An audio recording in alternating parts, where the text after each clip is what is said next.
이 대전 자동차 부품 공장 화재로 실종이 된 14명이 모두 숨진 채 발견됐습니다. 가장 많은 사망자가 나온 체력 단련실과 휴게 공간은 불법 증축으로 의심되는 정황이 확인됐습니다. 김기수 기자입니다.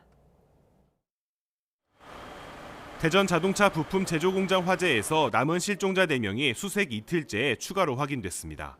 동관 1층 남자 화장실에서 실종자 1명이, 동관 2층에선 남은 실종자 3명이 숨진 채 발견됐습니다. 이들이 모두 발견된 것은 사고 발생 27시간여 만입니다. 소방당국은 남은 실종자들이 붕괴된 건물 안에 있을 것으로 보고 중장비를 동원한 철거 작업과 함께 수색 작업을 이어왔습니다. 연기가 급격하게 확대돼서 연기 때문에 못 나가실 수도 있고, 하여튼 탈출을 하기 위해서 이동하다가 그쪽에서 이렇게 전을 당하신 거로 저는 파악하고 있습니다. 가장 많은 9명의 실종자가 숨진 채 발견된 체력 단련실과 휴게 공간은 불법 증축이 의심되는 정황이 확인됐습니다. 관계 당국은 체력 단련실이 설계 도면과 다르고 허가를 받지 않은 곳으로 보고 있습니다. 그런 공간, 허가받지 않은 부분은 맞습니다. 도면하고 대장상에는 확인이 되고 있지는 않습니다. 실종자가 모두 숨진 채 발견되면서 경찰과 소방은 합동 감식을 통해 정확한 화재 원인과 피해가 커진 이유 등을 조사할 것으로 보입니다. YTN 김기수입니다. 이번 대전 공장 화재의 불길은 10시간 반 만에 모두 잡혔습니다. 그런데 건물 곳곳이 심하게 불에 탔고 힘없이 무너져 내리는 피해까지 났습니다. 처참한 화재 현장을 나현호 기자가 다녀왔습니다. 불이 난 공장 건물은 성한 곳을 찾아보기가 힘들 정도입니다. 건물 전체가 새까맣게 그을린 것은 물론이고 옥상에 주차된 차량까지 불에 타버렸습니다. 옥상 바닥이 내려앉아 주차된 차량이 기울어진 채 위태로워 보이기까지 합니다. 화재가 난 공장은 일부를 제외하고는 주저앉거나 아예 붕괴돼 버린 상황입니다. 잔해 사이에서 희뿌연 연기가 올라오자 소방대원이 물을 뿌려 진화에 나섭니다. 집게가 달린 중장비로 뜯어낸 잔해물은 얼마 지나지 않아 공터에 산더미처럼 쌓여나갑니다. 바로 옆에 있던 공장도 곳곳이 불에 타고 그을리는 피해를 봤습니다. 근데 저희 쪽으로 화재가 번져서 어제 야간에 저희가 제일 마지막으로 불이 꺼졌거든요. 그리고 1층 같은 경우는 완전 소실이 됐고 2층에 또 화염이 올라와서 소실이 어마어마할 것 같습니다. 경찰과 소방당국은 현장 안전을 확보하는 대로 정밀 감식에 들어갈 예정입니다. 하지만 건물 추가 붕괴 위험이 여전해 정확한 화재 원인 규명과 피해 복구까지는 상당한 시일이 걸릴 것으로 보입니다. YTN 나연호입니다. 이번 화재는 손쓸 틈도 없이 불이 크게 번지면서 대규모 사상자가 나왔습니다. 자동차 부품 제작 공장에서 공장 건물 곳곳에 튄 가연성 물질이 오랫동안 쌓여 불을 키웠다는 지적입니다. 김종호 기자가 보도합니다. 공장 건물 한가운데가 완전히 주저앉았습니다. 바로 옆 건물은 옥상 주차장이 마치 녹아내린 것처럼 위태로운 모습입니다. 옆에서 보면 건물은 뼈대만 남았습니다. 손쓸 틈도 없이 크고 빠르게 번진 화염. 화재 초기 소방이 에어매트를 설치하기도 전에 불길이 번지면서 공장 직원들은 창문 등을 통해 빠져나오다 떨어지면서 심하게 다치기도 했습니다. 아직 불이 왜 시작됐는지는 확인되지 않았지만 불길이 순식간에 번진 이유는 가연성 물질이 많았던 탓입니다. 구체적으로는 자동차 부품 생산 과정에서 쓴 가연성 물질이 공장 내부 곳곳으로 튀었는데 제대로 청소가 되지 않았던 것으로 추정됩니다. 가공 공정에 사용되는 절삭류로 이런 기름때 같은 게 천정이나 이런 데에 그냥 찌렀다고 할까요? 이렇게 많이 묻어있는 그런 상태였었습니다. 경찰은 1층 집진 설비 쪽에서 불꽃을 봤다는 공장 관계자 진술을 확보했습니다. 경찰은 관계기관 합동감식 등을 통해 화재 원인과 인명피해가 컸던 이유 등을 규명한다는 방침입니다. YTN 김종호입니다. 이번 대전 공장 화재는 지난 2024년 23명이 숨지고 8명이 다쳤던 아리셀 화재를 떠올리게 합니다. 위험물질 탓에 진화가 늦어졌고 빠르게 번진 유독가스로 대피가 어려웠던 점 등이 판박입니다. 최기성 기자입니다. 대전 자동차 부품 제조 공장 화재 불길을 완전히 잡는 데 걸린 시간은 10시간 30분입니다. 재작년 6월 경기도 화성의 리튬전지 제조업체 아리셀 공장에서 난 불을 끄는데도 22시간이 걸렸습니다. 두 화재 모두 물로 끄기 어려운 위험물질이 문제였습니다. 대전에선 물과 접촉하면 폭발 위험이 큰 나트륨이 아리셀 때도 리튬 배터리가 불길을 키우며 진압에 걸림돌이 됐습니다. 이게 엄청나게 위험한 물질이라는 걸 우리가 이제 알아야 되겠고요. 초기에 이렇게 폭발적인 연소로 피난도 장애가 생길 정도로 했을 때 이런 위험 물질의 그 영향이 컸다고 봅니다. 구조물 붕괴 위험에 수색 작업이 속도를 내지 못한 점도 비슷합니다. 장시간 열을 받아 철근 빔이 완전히 붕괴되어 그 밑에 깔려 있는 상황에서 유해를 수습하는 데 시간이 다소 소요되었습니다. 붕괴될 우려가 있기 때문에 안전진단을 좀 받아봐야 됩니다. 그래서 안전진단 어느 부분서부터 철거를 할지 결정이 되면 그 부분서 철거를 하면서 수색도 같이 할 그럴 계획입니다. 유독가스도 피해를 키웠습니다. 아리셀에선 발화 42초 만에 작업장 전체가 연기로 뒤덮이며 탈출로가 막혔고 대전에서도 급격히 번진 불길과 유독가스에 창문 밖으로 뛰어내린 사람이 나올 만큼 대피가 어려웠습니다. 23명 사망자를 낸 아리셀 화재 이후 2년이 지났지만 산업 현장의 구조적 문제는 되풀이되고 있습니다. YTN 최규성입니다. 이번에 대형 화재가 발생한 곳은 국내외 완성차 업체에 내연기관용 엔진 밸브를 만들어 판매하는 업체입니다. 공정에 사용되는 위험물, 즉 금속 나트륨이 참사를 키운 요인으로 지목된 가운데 화재 대응 매뉴얼이나 안전 확보 노력 등이 적절했는지 들여다봐야 합니다. 차유정 기자입니다. 대전 대덕구에 있는 안전공업. 자동차나 선박 등 내연기관용 엔진 밸브를 제조해 판매하는 업체입니다. 지난 1953년에 설립됐으며 직원 수 360여 명에 재작년 매출 1,351억 원을 기록한 중견기업입니다.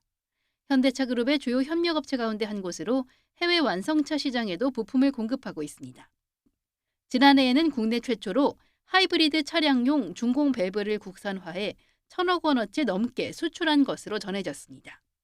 이 중공 밸브 제조에 쓰이는 재료가 이번 화재 때 진압을 어렵게 만든 요인으로 지목된 금속 나트륨입니다. 폭발성이 강해 위험 물질로 분류됩니다. 이번 화재가 금속 나트륨 폭발로 인한 것인지는 정확히 밝혀지지 않았지만 위험물질 관리 체계가 부실하지 않았는지, 화재 대응 매뉴얼과 설비 기준이 적절했는지 여부가 향후 조사의 핵심이 될 전망입니다. 위험물 나트륨 같은 경우, 나트륨만 제가 말씀드린 거예요. 위험물 나트륨은 저장 창고의 바닥 면적을 1,000제곱미터 이상 확보를 해야 된다. 이런 규정들이 다 지켜져 있는지 이런 것도 좀 들여다봐야 될 것 같고요. 이와 함께 인명피해가 컸던 점과 관련해 유사시 대피로가 충분히 확보돼 있었는지도 확인해 봐야 합니다. 아직 정밀 감식조차 시작되지 않은 만큼 과실 여부를 단정하기 어려운 상황이지만 구조적인 취약성이 피해를 키운 변수는 아니었는지 들여다봐야 할 대목입니다. YTN 차유정입니다. 대전 공장 화재 참사와 관련해서 경찰이 130명이 넘는 대규모 전담 수사팀을 꾸리고 본격적인 원인 규명에 착수했습니다. 발화 지점 확인은 물론 안전관리 소홀 여부 등에 대한 전방위적인 수사가 벌어질 것으로 보입니다. 고한석 기자입니다.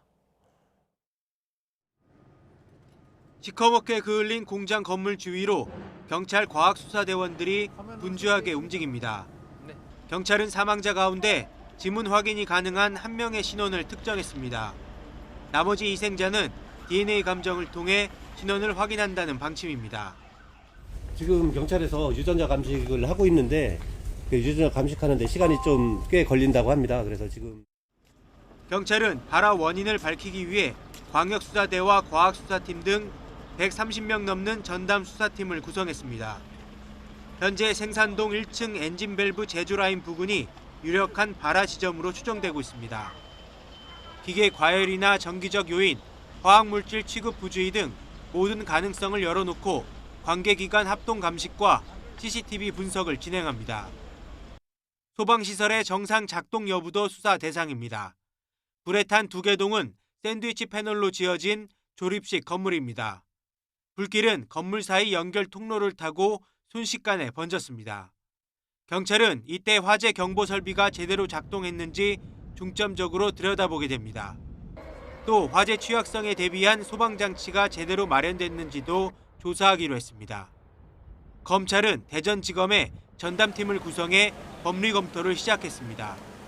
위험 물질인 나트륨 관리 수칙을 준수했는지, 작업 현장 안전 의무를 다했는지에 따라 중대재해처벌법 적용 여부가 결정될 전망입니다. 이와 함께 법무부는 부상자와 유가족을 위해 대한법률구조공단, 법률홈닥터, 범죄 피해자 지원센터를 통해 법률 지원, 치료비, 장례비 등 경제적 지원을 제공할 예정입니다.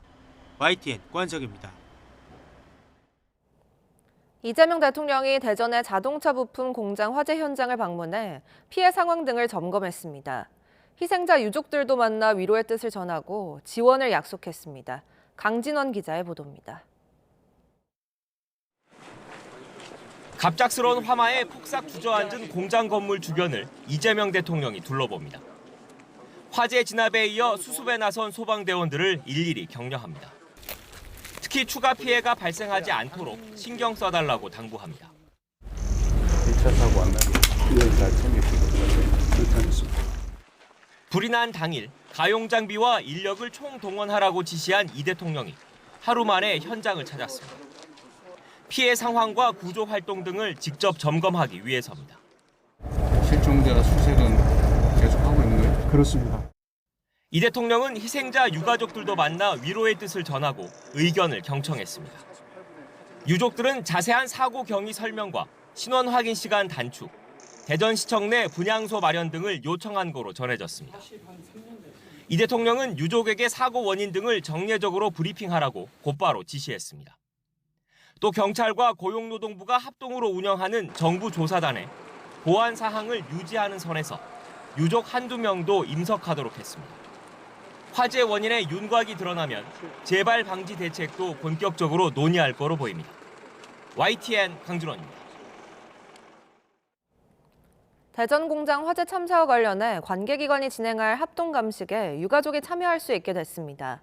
김영훈 고용노동부 장관은 어제 대전 대덕구 화재와 관련해 열린 중앙사고수습본부 3차 회의에서 이 같은 방안을 논의했습니다.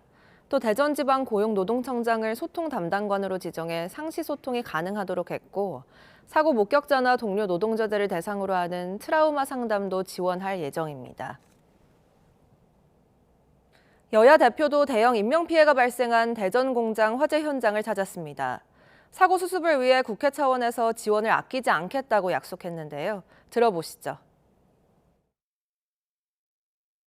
재난 안전사고 없는 그런 안전한 나라를 우리가 계속 말해왔는데 이런 일이 또 발생해서 집권 여당의 대표로서 죄송하고 필요한 모든 것을 신속하게 필요하다면 지원하고 그렇게 하겠습니다. 우선 정부 차원에서 할 수 있는 모든 조치를 최대한 신속하게 해 주시기 바랍니다. 돌아가서 국회에서 지원할 수 있는 모든 것을 다 할 수 있도록 신속하게 논의를 시작하겠습니다. 대전 자동차 부품 공장 화재 상황을 정리하고 피해자를 지원하려고 정부가 피해자 지원센터를 설치했습니다. 또 피해 심리 회복을 돕기 위한 심리 회복 지원단도 활동을 시작했습니다. 이윤재 기자가 보도합니다. 불이 난 자동차 부품 공장과 2km 남짓 떨어진 곳에 있는 체육관입니다. 정부가 이곳에 22개 부처와 기관을 모아 중앙합동 재난 피해자 지원센터를 차렸습니다. 피해자나 가족이 사고 뒷수습에 필요한 민원을 접수하고 또 긴급 구호와 의료 지원 등도 받을 수 있습니다. 뿔뿔이 흩어져 있는 지원기관을 한데 모아 불편을 줄이도록 한 겁니다. 또 지자체는 피해자 1명에 공무원 1명을 전담 배치해 지원하도록 했습니다. 심리 지원에 나서고 장례 지원, 각종 민원 처리까지 피해자 및 유가족분들에게 필요한 서비스를 원스톱으로 제공하고 있습니다. 행정안전부는 또 중앙재난심리회복지원단도 운영을 시작했습니다. 심리회복지원단은 대학 교수 등 전문가와 정신의학과 전문의, 또 관계부처 공무원 등으로 구성했는데 대규모 재난 상황에서 피해자의 심리회복을 돕기 위한 현장 활동을 총괄, 조정하는 역할을 맡습니다. 정부는 지원단 활동으로 피해자나 가족이 심리적 안정을 되찾고 하루빨리 일상으로 복귀할 수 있도록 돕겠다는 계획입니다. 실종자 수색, 부상자 치료, 희생자 예우, 피해자 지원 등 수습과 복구에 만전을 기하도록 하겠습니다. 중앙재난안전대책본부장을 맡은 윤호중 행안부 장관은 인적, 물적 자원을 모두 동원해 신속한 사고 수습과 복구 지원에 나설 것이라고 강조했습니다. YTN 이윤재입니다. 행정안전부는 대전 대덕구 공장 화재의 피해를 신속하게 수습할 수 있도록 대전시의 재난특교세 10억 원을 긴급 지원한다고 밝혔습니다. 이번 재난특교세는 피해 현장 주변 잔해물 처리, 2차 피해 예방 대책 추진, 이재민 지원 등 긴급 구호활동 경비로 사용됩니다.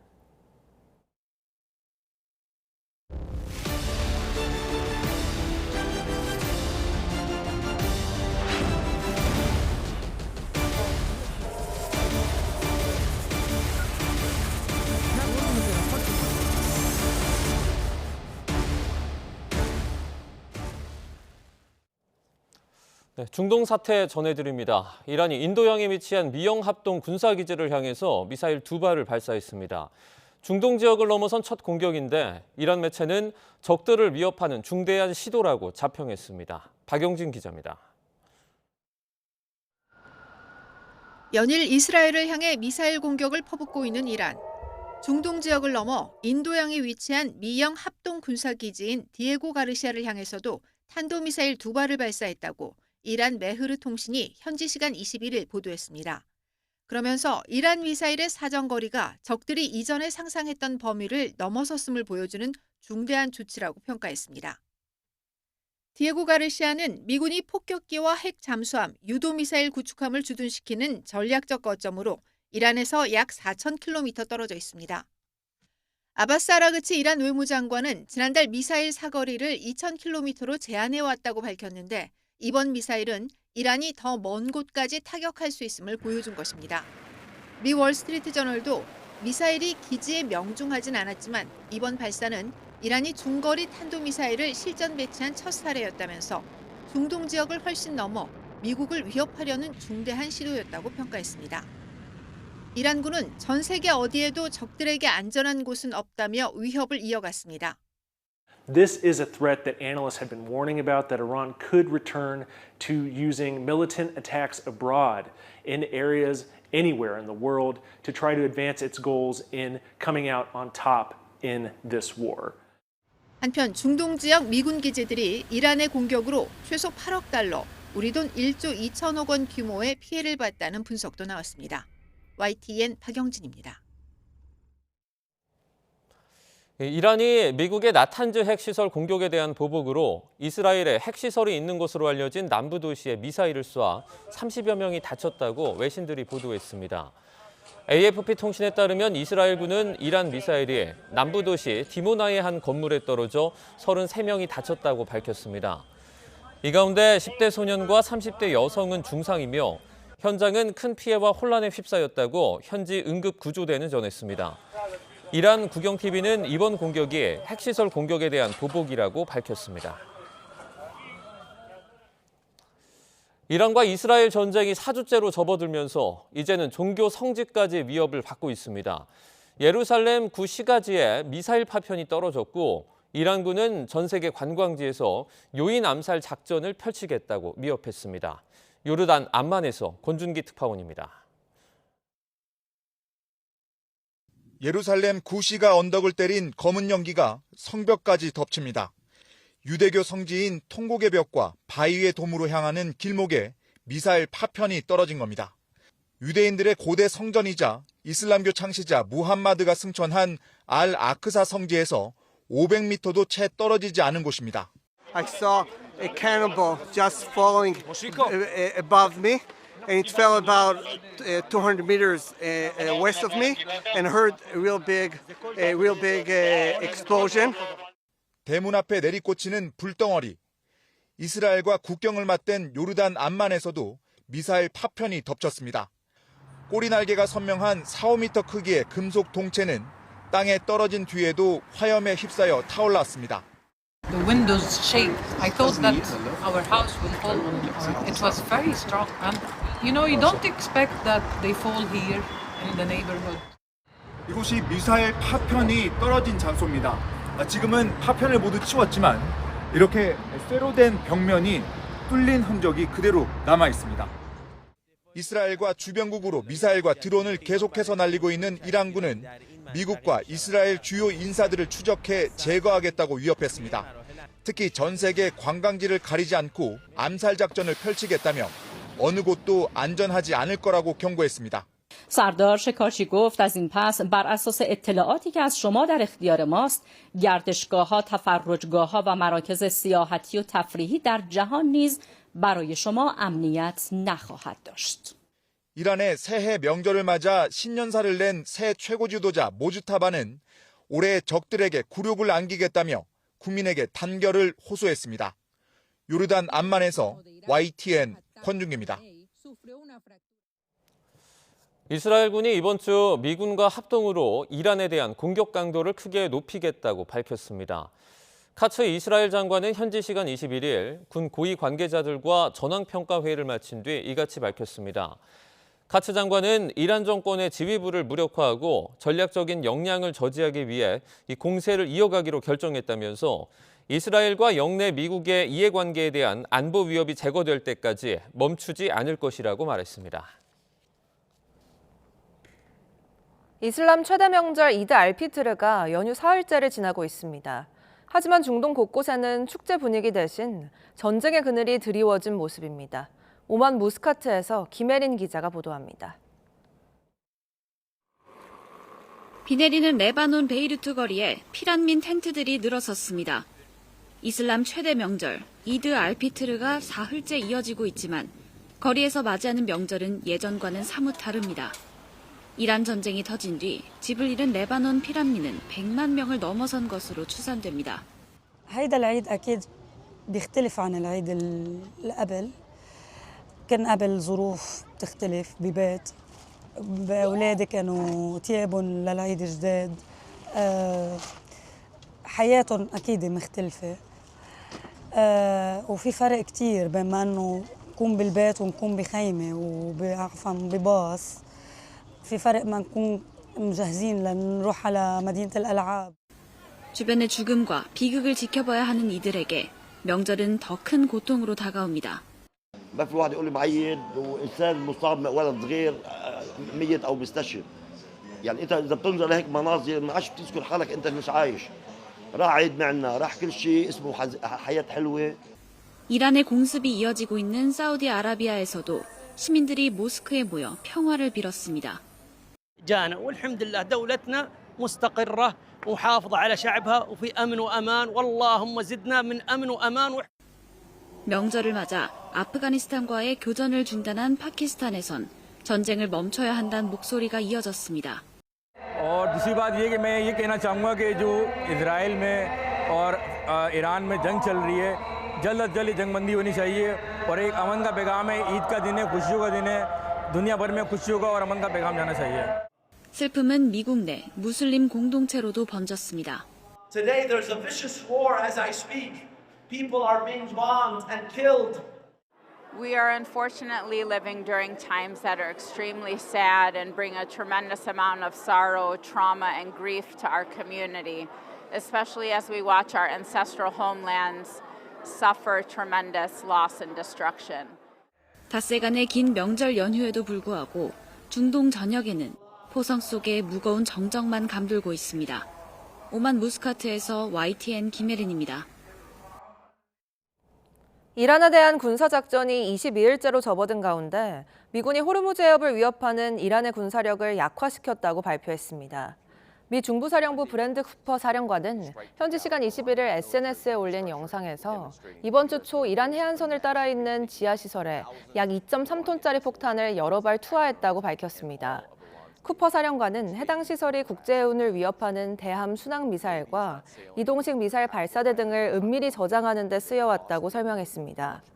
쿠퍼 사령관은 지하시설뿐 아니라 선박 이동을 감시하는 데 사용되던 정보 지원 시설과 미사일 레이더 중계 시설도 파괴했다며 그 결과 호르무즈 해협과 그 주변에서 항행의 자유를 위협할 수 있는 이란의 능력은 약해졌다고 말했습니다. 이란 외무장관이 일본 선박의 호르무즈 해협 통과와 관련해 일본 측과 협의하고 있다고 공개했습니다. 우리 선박 20여 척도 고립이 장기화하고 있는데요. 정부는 이란을 포함한 관련국들과 소통하고 있다고 밝혔습니다. 홍성기 기자가 보도합니다. 아바스 아라그치 이란 외무장관은 일본 선박의 호르무즈 통과와 관련해 일본 정부와 협의하고 있다고 밝혔습니다. 아라그치 장관은 일본 교도통신과의 인터뷰에서 자신들은 호르무즈 해협을 닫지 않았다는 기존 입장을 재확인했습니다. به روی کسانی که به کشور ما تجاوز ناجوانمردانه را انجام دادند و متحدینشون. 그러면서 적이 아닌 나라의 선박은 통과가 가능하다며 협의할 용의가 있다는 입장도 밝혔습니다. 이란은 앞서 중국과 인도 선박에 대해서도 호르무즈 통과를 허용하기도 했습니다. 호르무즈 해협 안쪽에는 우리 선박 20여 척도 선원 180여 명을 태운 채 발이 묶여 있습니다. 우리 정부는 이와 관련해 이란을 포함한 관련국들과 소통하고 있다는 원론적인 입장을 밝혔습니다. 그러나 구체적인 협의 내용이나 우리 선박 통과 가능성에 대해서는 직접적인 언급을 피하고 있습니다. 미국 말고 혹시 이란과도 외교 채널이나 정보 라인 이런 거 통해서 지금 교류나 교섭하고 있는 게 혹시 있을까요? 관련 언급은 삼가고자 하고 정부는 이 현 중동 상황에 조기 안정을 위한 필요한 외교적인 소통과 그렇게 노력을 지속하고 있다는 그런 말씀으로. 우리 정부는 영국과 독일 등 유럽 국가들이 주도한 호르무즈 봉쇄 규탄 공동성명에 뒤늦게 이름을 올리기도 했습니다. 7개 나라로 시작한 성명 동참 국가가 20곳을 넘어선 가운데 실질적인 통행 허가로 이어질 수 있을지 주목됩니다. YTN 홍선기입니다. 중동 사태가 장기화하면서 원유 수송길이 막히는 비상 상황이 이어지고 있습니다. 중동에서 오는 유조선 운항이 급감하면서 당장 다음 달을 어떻게 버틸지 수급대란 우려가 커지고 있습니다. 손효정 기자의 보도입니다. 지난 20일 입항한 이글 벨로호를 마지막으로 호르무즈 해협을 거쳐 들어오는 유조선 운항은 사실상 끊겼습니다. 일부 선박이 대체 항로를 통해 중동산 원유를 실어 나르고 있지만 평소 물량과 비교하면 턱없이 부족한 수준입니다. 정유사들은 국내 수입의 70%를 차지하는 중동산 원유 공백을 메우기 위해 아프리카나 미주 지역으로 눈을 돌리고 있지만 장기 계약 물량보다 가격이 비싸고 운송 거리까지 늘어나면서 비용 부담이 커질 것으로 보입니다.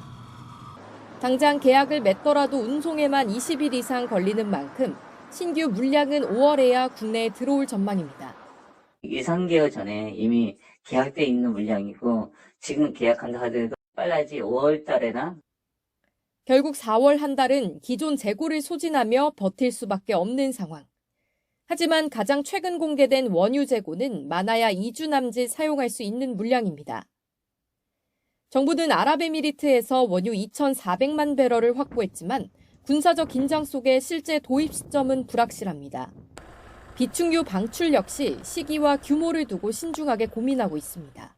비축유는 말 그대로 정말 비상 상황에서 쓰기 위해서 남겨놓은 것이니까 저희들이 할 수 있는 모든 수급 대책을 한 다음에 그 다음에 필요로 할 때 정유사들의 요구에 러시아산 원유 도입도 고려하고 있지만 물량 자체가 적어 실효성은 미지수입니다. 공급이 줄어들자 정부는 차량 오부제와 같은 고강도 수요 억제책도 검토하고 있습니다.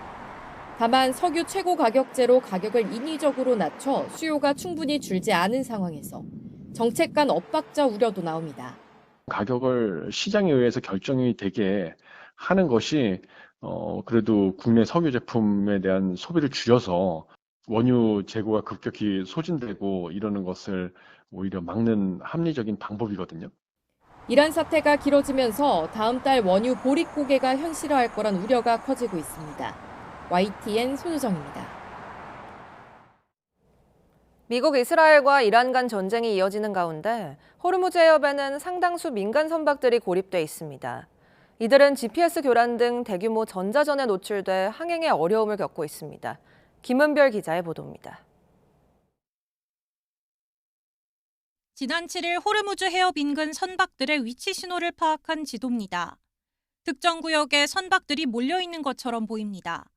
하지만 실제로는 다른 해역에 있는 선박으로 GPS 교란으로 발생한 이른바 디지털 유령선들입니다. 해상 분석 업체 윈드워드는 전쟁 직후인 이날 걸프 해역에서 1,600여 척의 선박이 GPS나 선박 자동 식별 장치 간섭을 경험했다고 보고했습니다. 위성에서 내려오는 항법 신호를 방해하거나 속이는 GPS 교란에는 대표적으로 재밍과 스푸핑이 있습니다. 재밍은 GPS가 사용하는 주파수 대역에 강한 전파 잡음을 인위적으로 쏘아 수신기가 실제 위성 신호를 제대로 받지 못하게 만드는 방식입니다. GPS 위성 신호는 지상에 도달할 때 매우 약하기 때문에 비교적 작은 신호로도 이를 덮어버릴 수 있습니다. 스푸핑은 가짜 GPS 신호를 보내 위치를 속이는 방식입니다. 화면상으로는 멀쩡히 항해하는 것처럼 보이지만 실제로는 위치 정보가 왜곡되어 잘못된 판단을 유도합니다. 군함은 전파 교란을 견딜 수 있는 항재밍 기능과 외부 신호 없이 위치를 추정하는 관성항법 장치가 탑재돼 있지만 인간 상선은 GPS에 의존하는 경우가 많아 외부 공격에 취약한 겁니다. 비물리적 전력이 매우 중요한 역할을 하고 있습니다. 앞으로 전쟁은 단순히 무기로 공격하는 것이 아니라 상대의 눈과 귀를 먼저 마비시키는 전자전 비중이 점점 커질 것으로 예상이 됩니다. 이번 전쟁이 장기화하면서 GPS 교란 등 전자전도 치열해질 것으로 보여 민간 선박의 피해도 더 커질 전망입니다. YTN 사이언스 김은별입니다.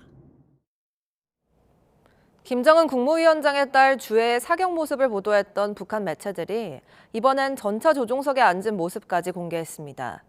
북한은 이 전차가 날아오는 미사일과 무인기를 자동으로 요격하는 기능을 갖췄다며 실전 배치가 임박했음을 시사했습니다. 이종원 기자입니다. 기동 중인 전차 조종석 위로 김주혜의 얼굴이 선명합니다. 아버지 김정은 국무위원장은 바로 옆 반쯤 누운 자세로 가판에 걸터 앉아 활짝 웃고 있습니다. 신형 전차 천마 20의 공격 훈련이 열렸다며 북한 매체들이 공개한 모습입니다. 얼마 전 저격용 소총에 이어 권총을 쏘는 주혜의 모습을 보도하더니 이번엔 기갑 장비를 다루는 모습까지 연출한 겁니다. 자신의 가죽 점퍼와 탱크를 딸에게 물려줌으로써 단순한 참관자에서 이제는 전사이자 지휘관으로서 이미지를 구축 중인 것으로 분석이 됩니다. 북한 매체들은 각종 무인기까지 동원해 열린 전차 훈련 모습을 12분가량이나 별도로 방송하며 대대적으로 성능을 과시했습니다. 특히 능동 방어체계 훈련이 성공적이었다며 실전 배치가 임박했음을 시사했습니다. 이 땅 그만큼 자체 방어 능력이 강한 장갑 무기는 세계적으로 존재하지 않는다고 확신한다. 능동 방어 체계는 전차를 향해 날아오는 미사일이나 무인기 공격을 자동으로 감지해 요격하는 기능입니다. 우리는 아직 전력화하지 못한 기술인데 북한은 우크라이나전 실전 경험이 전력 증강으로 이어지는 흐름이 계속되고 있습니다. 이제 북한이 이런 부분에서 앞서간다는 거는 우리가 좀 경계를 해야죠. 왜냐하면 지금까지 재래식 전력이라는 게 한국군보다 뒤떨어졌다고 우리가 지금 항상 평가를 하고 있었는데 이번 훈련을 지켜본 김정은 위원장은 군대 각급의 전쟁 준비 완성의 비약적 성과도 주문했습니다. 핵 재래식 병진 노선을 부각한 9차 당대회 직후 군사 행보가 잇따르고 있는데 재래식 전력 증강을 위한 목적도 있지만 한미 연합훈련은 물론 미국의 이란 공습을 의식한 행보라는 분석도 나오고 있습니다. YTN 이종원입니다.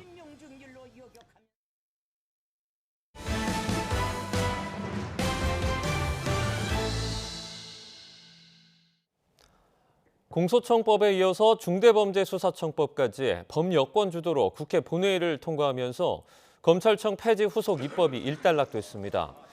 국회는 어제 오후 본회의에서 표결을 거쳐 무제한 토론을 강제 종결한 뒤 재석 167인 가운데 찬성 166표, 반대 1표로 중수청 설치 법안을 가결했습니다.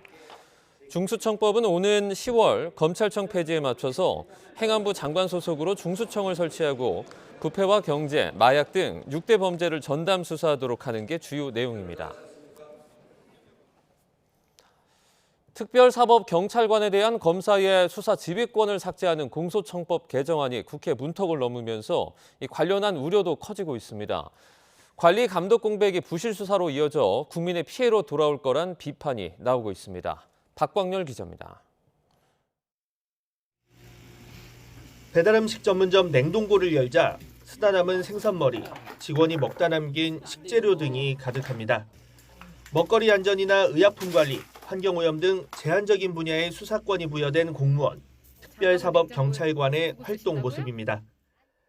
2024년 기준 2만여 명의 전체 특사경 가운데 48%는 수사 경력 1년 미만, 2년 이상 장기 근속 비율도 35.3%에 불과했습니다. 부족한 수사 실무 경험을 고려해 검사의 지휘 감독이란 보안 장치를 뒀습니다. 최근 적발된 100억 원대 짝퉁 안경, 선글라스 사건이 대표적입니다. 유명 연예인이 착용해 화제가 된 상품 디자인을 그대로 베꼈는데 업체 대표에 대한 특사경의 첫 구속영장 청구는 혐의에 다툼이 있다는 사유로 받아들여지지 않았습니다. 그러자 검찰이 나섰습니다. 전체 매출에서 모방 상품 판매 비중과 짝퉁 판매 이후 매출 증가폭 등의 분석을 수사 지휘했고 내용을 보강한 구속영장 재청구로 신병 확보에 성공했습니다. 특사경 수사 단계에서 미처 파악하지 못했던 피해 금액도 더 밝혀냈습니다. 이번 지휘감독권 폐지에 법조계 전반에서 우려의 목소리가 줄을 잇는 이유입니다. 한 서울고검 검사는 검찰 내부망에 1, 2년에 한 번씩 자리를 옮기는 특사경 현실을 거론하며 공소시효를 넘기는 사건이 무더기로 발생할 수 있다고 염려를 전했습니다. 실제 현장에 가보면은 특사경이 있는 많은 기관의 그 장들도 검찰에서는 지원이 필요하다. 협조 또는 지원 이런 정도라도 할 수 있는 근거를 남겨두는 게 어떤가. 여기에 주요 범죄를 다루는 중수청 소속 수사관이 수사를 시작하면 공소청 검사에 통보하는 조항이 삭제된 점도 논란입니다. 수사 개입 여지를 차단했다는 주장인데 수사를 일단 시작하고 대충 덮는 등 부실 처리되더라도 다른 기관이 알 수 없어 사법 통제가 불가능하다는 지적이 적지 않습니다. YTN 박광렬입니다. 남양주 스토킹 살인 사건에서 피의자 김은에게 위치 추적 조치를 신청하지 않은 것이 논란이 되자 경찰은 신청하더라도 법원의 결정률이 낮다고 해명했습니다. 그런데 YTN이 통계를 분석해봤더니 실제 상황은 다른 것으로 나타났습니다. 표정우 기자가 단독 취재했습니다. 남양주 스토킹 살해 사건 피의자 김훈은 피해 여성을 폭행하고 스토킹해 6차례 신고됐지만 경찰 대응은 적극적이지 않았습니다.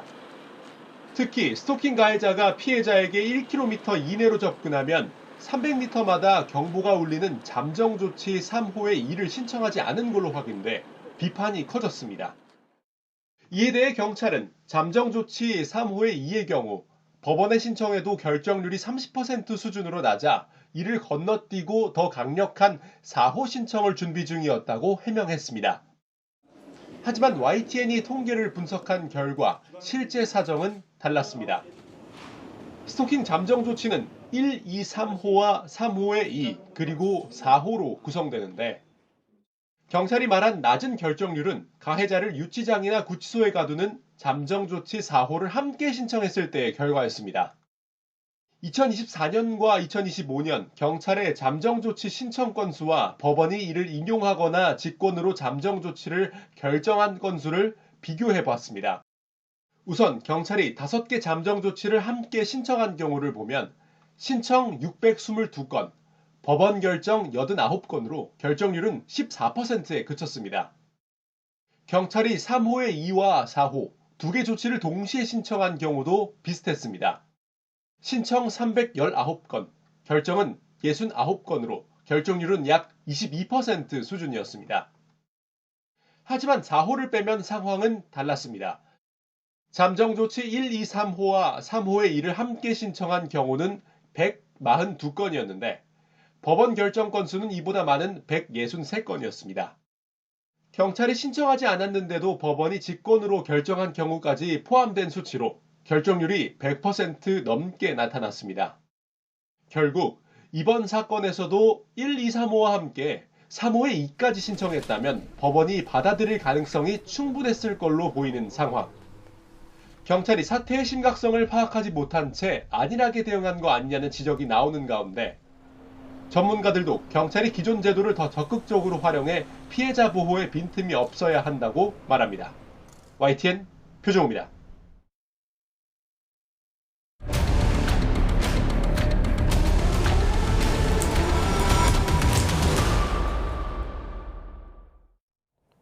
영남 지방에 초대형 산불이 발생한 지 1년이 지났습니다.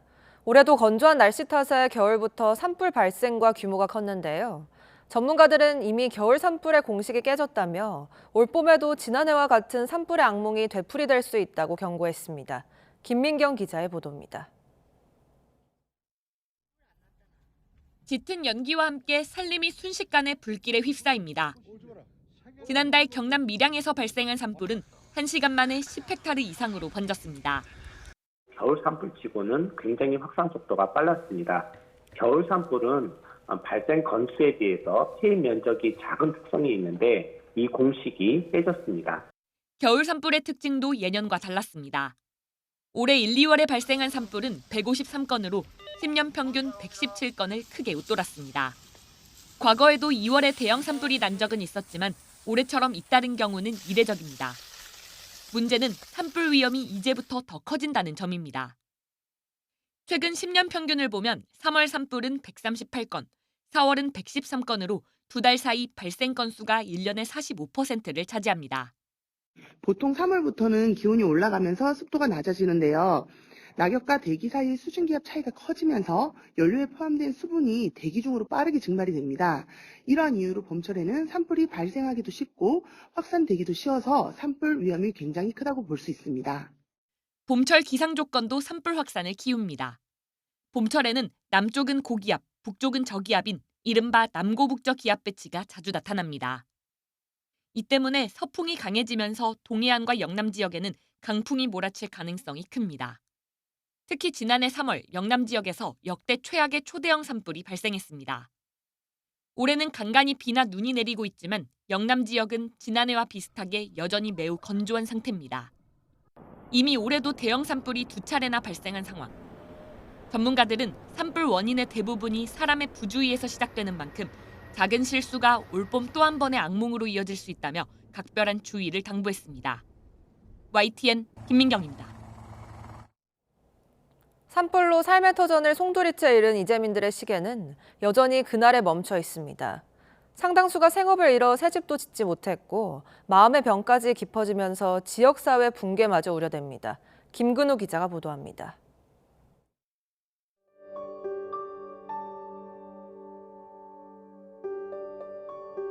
산불이 휩쓸고 지나간 마을엔 잿더미만 남았습니다. 집은 폐허가 됐고 농기계며 자동차도 한순간 모두 타버렸습니다.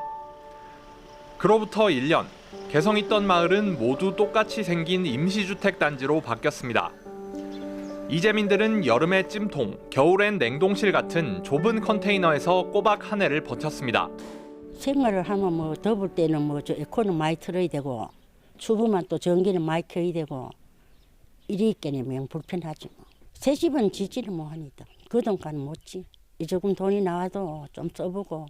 재건비와 생활비 명목으로 받은 지원금은 1억 원 안팎. 새 집을 짓기엔 모자랍니다. 여기에 생계수단인 밭과 과수원이 타면서 어려워진 생업은 숨까지 턱 막히게 합니다. 과수원에 사과나무를 심어도 수확까지는 몇 년이나 더 기다려야 합니다. 이게 지금 안 할 수도 없고 하기는 하는데 지금 사과를 정상적으로 따자면 최한 5년은 걸릴 겁니다. 5년 동안 뭐 어떻든 빚을 내어서라도. 악몽 같은 기억에 트라우마를 호소하는 이재민들도 적지 않습니다. 그러기는 막 어떤 사람은 그 불 얘기만 하면 막 짜증나고 듣기 싫다 그 말 하지 말라고 하고 그냥 불 얘기만 하면 막 하면 눈가에 이게 탁 눈물이 돌아. 생업도 집도 사라지자 아예 마을을 떠나는 주민도 생겼습니다. 산불이 지역 소멸까지 부추기는 겁니다. 거기다 기후변화로 이런 대형 산불은 더 자주 발생하고 지역사회에 더 큰 피해를 줄 가능성이 큽니다. 오늘도 4,000명 가까운 사람들이 임시주택에서 하루를 보냈습니다. 산불을 예방하고 피해를 줄일 더 적극적인 대책이 없다면 같은 비극은 언제든 반복될 수 있습니다. YTN 김근우입니다.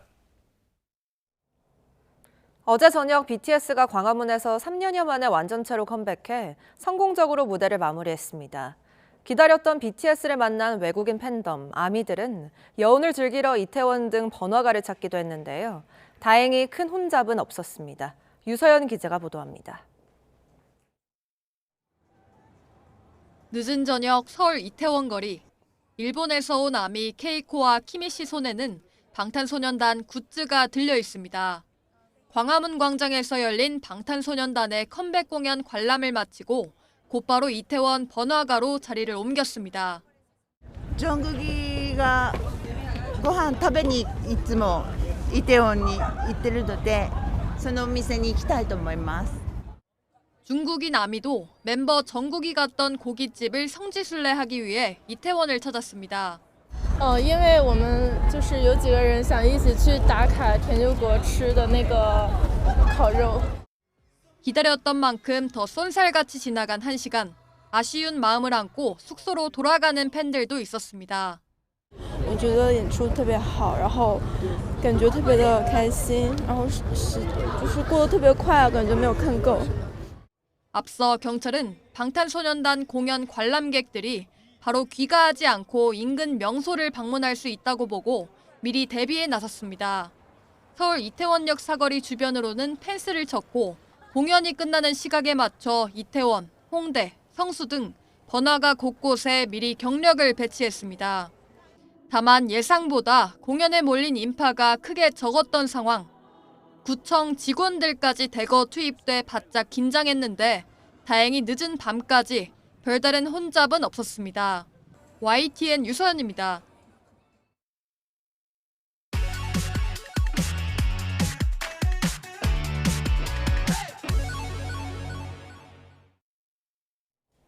새로운 농업 기술이나 건강한 먹거리를 전해드리는 신농업 비즈니스, 신농비 시간입니다.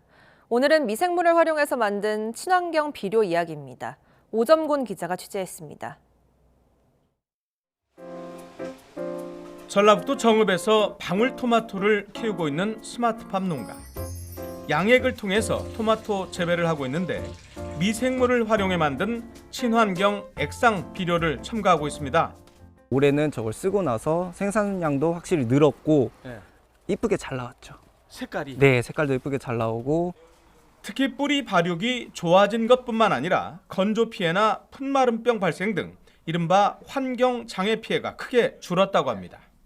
네, 이 토마토는 배지에서 자라는데요. 이 배지를 통해서 액상형 비료가 직접 주입됩니다. 농업용 유산균, 즉 미생물을 배양하면서 나오는 폐기 대사산물을 혼합해서 만드는 친환경 비료. 식물의 뿌리 발달과 광합성 활동을 증대시켜서 냉해나 가뭄 피해를 줄이고 생산량을 늘려주는 역할을 합니다. 이 뿌리 부분에 대한 그 생장을 정상 유도해서 이제 환경에 대한 스트레스를 최대한 덜 받게끔 만들어주는 제품이라고 보시면 되겠습니다. 면역력도 올라가는 거예요? 네, 면역력 올라갑니다. 실제로 농진청에서 지난해 165개 농가에 현장 시범 사업을 실시한 결과 고추는 22%, 딸기는 17%, 감자는 15%, 방울토마토 생산량은 14%가량 증가했습니다. 한국농업기술진흥원은 농업의 기후변화를 대응하고 온실가스를 줄이기 위해 농업 생산성을 높이는 우수 비료 업체를 적극 발굴하고 있습니다. 농작물이 받는 스트레스를 줄이는 미생물 친환경 비료가 심각한 기후변화 시대를 넘어야 하는 농가에 새로운 대안으로 떠오르고 있습니다. YTN 오점곤입니다. YTN이 주최하는 2026 히트앤런 마라톤 대회가 오늘 오전 7시 30분 서울 상암동 월드컵공원 평화광장에서 개최됩니다. 이번 마라톤 대회는 프로야구 팬들을 위해 자신이 응원하는 팀의 유니폼을 입고 달리는 특별한 이벤트가 준비됐습니다. 대회가 끝난 뒤에는 참가자들에게 추첨을 통해 10개 구단 주요 선수의 사인볼 100개를 증정할 예정입니다.